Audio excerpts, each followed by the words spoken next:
Big TV exclusive MDMA കേസിൽ പ്രതികളായ youth Congress പ്രവർത്തകർക്ക് ഗുണ്ടാ നേതാക്കളുമായി ബന്ധം.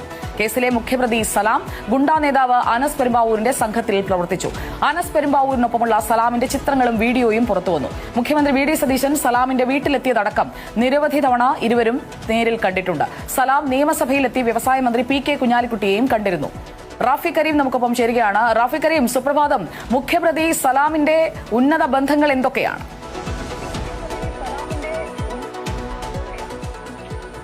സുപ്രഭാതം സുജിയ.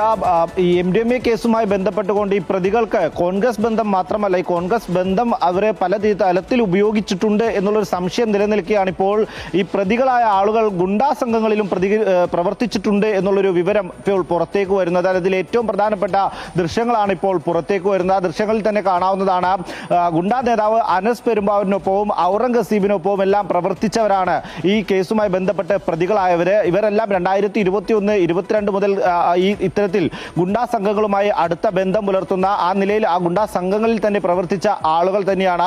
പിന്നീടാണ് ഇവർ ഇത്തരത്തിൽ മുഖ്യമന്ത്രിയായ വി ഡി സതീശന്റെ അടുത്തേക്ക് എത്തുന്നത്. പ്രതിപക്ഷ നേതാവായിരുന്നപ്പോൾ വി ഡി സതീശൻ ഇതേ ആളുകളുടെ വീട്ടിൽ നേരിട്ടെത്തി സന്ദർശനം നടത്തുന്നത്. അതിനുശേഷം മുഖ്യമന്ത്രി ആയതിനു ശേഷം മുഖ്യമന്ത്രിയുടെ ഓഫീസിലെത്തിയും വീട്ടിലെത്തിയും പലവട്ടം ഇതേ പ്രതികൾ തന്നെ മുഖ്യമന്ത്രിയെ നേരിട്ട് സന്ദർശനം നടത്തുന്നു. അതെല്ലാം തന്നെ വലിയ റീലുകളാക്കി അവരുടെ ഇൻസ്റ്റഗ്രാം അക്കൗണ്ടുകളിൽ പബ്ലിഷ് ചെയ്യുന്നു. അതിനെ വലിയ റീച്ച് കിട്ടുന്നു.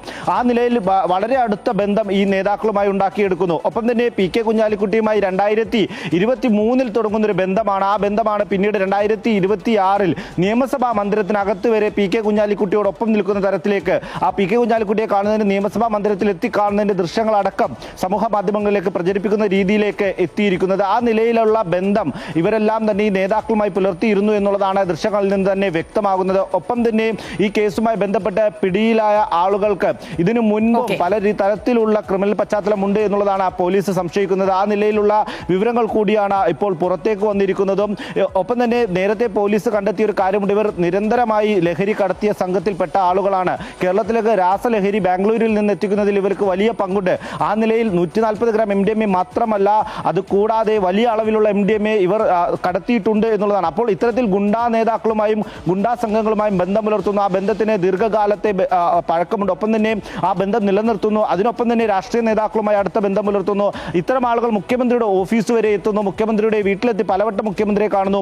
എന്നാൽ പിന്നീട് ഇതേ ലഹരിക്കടത്തിൽ ഇവർ ഈ കോൺഗ്രസ് ഭരണത്തിൽ ഇരിക്കുമ്പോൾ തന്നെ ഓപ്പറേഷൻ തൂഫാന്റെ ഭാഗമായി പിടിയിലാകുന്നു. ഇതിനെ ചെറിയ തോതിലല്ല പോലീസ് കാണുന്നത്. ഇത് ഏതെല്ലാം രീതിയിലേക്ക് വ്യാപിപ്പിച്ചിട്ടുണ്ട് എന്നുള്ളതാണ് പോലീസ് ഇപ്പോൾ അന്വേഷിക്കുന്നത്. ഒപ്പം തന്നെ ഇവരുടെ സാമ്പത്തിക ഇടപാടുകൾ, വലിയ സാമ്പത്തിക ഇടപാടുകൾ ഇവർക്കുണ്ട് എന്നുള്ളതാണ് പോലീസ് നിലവിൽ കണ്ടെത്തിയിരിക്കുന്നത്.